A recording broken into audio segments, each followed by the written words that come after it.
Obviously there's been a lot of publicity around heat pumps recently, lots of unhappy stories, even if they're only the minority. Well, since having the house, I had an awful lot of building work. As the roof was being replaced anyway, I asked them to raise it. It did allow for 12 inches of insulation to be put up in the roof space. You can actually see this is all insulation in the loft. I had solar panels installed on the outside, as you can see they're southeast facing. The inverter and best part of 20 kilowatts of batteries are stored in this little side loft. Actually wool insulation, end product of an awful lot of sheep up there. Originally on the outside of that close boarding would have been the slates. I was reading up about heat pumps. Spent quite a while on the Renewable Heating Hub, which has lots of different forums. Yeah, and so I was learning.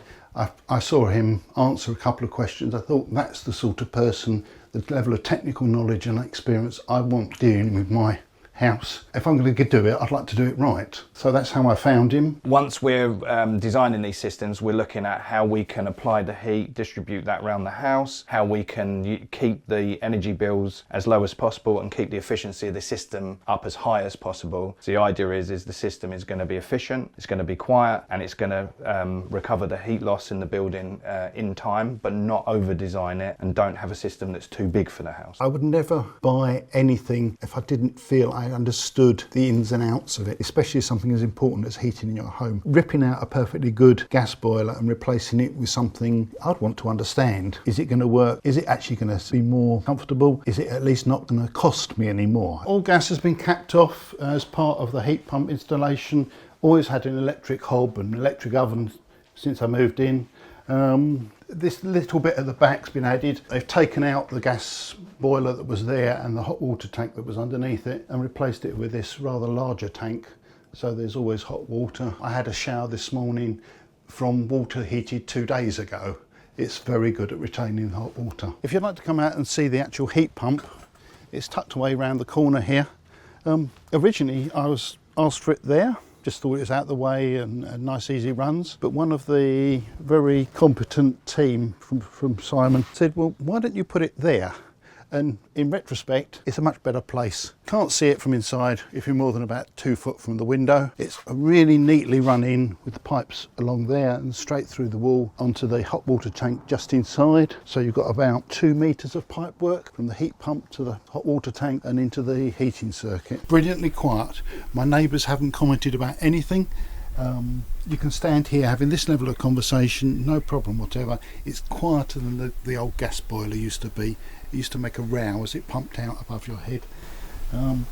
Yeah, it's well designed, well installed. It's great. So here we've got the aroTHERM 5 kilowatt. It's typically mounted on anti-vibration feet, so that helps absorb some of the sound when it's running.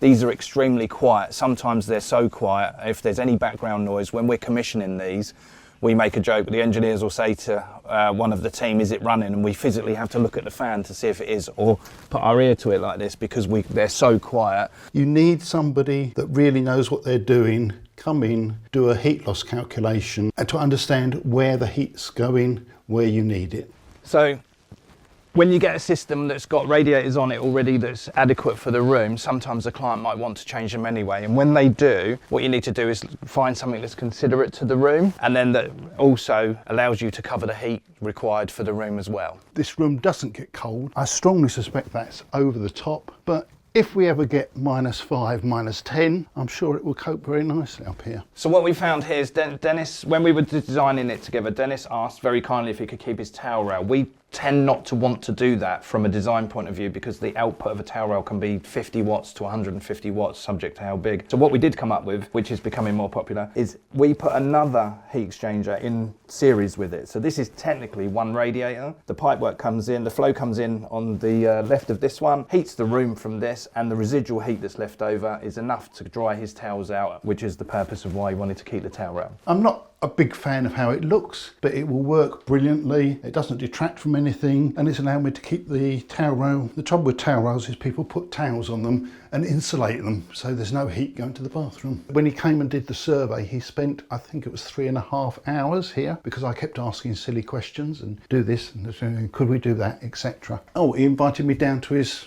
office, factory place, and spent a couple of hours showing me around, explaining stuff, no charge free. It built that kind of relationship you want with somebody doing work in your house. I asked him questions, he asked me questions, and kind of understood each other. So yeah, I knew what I wanted, he knew how to achieve it, and his team came in and did it beautifully, which is the basis of all good contracts, I think.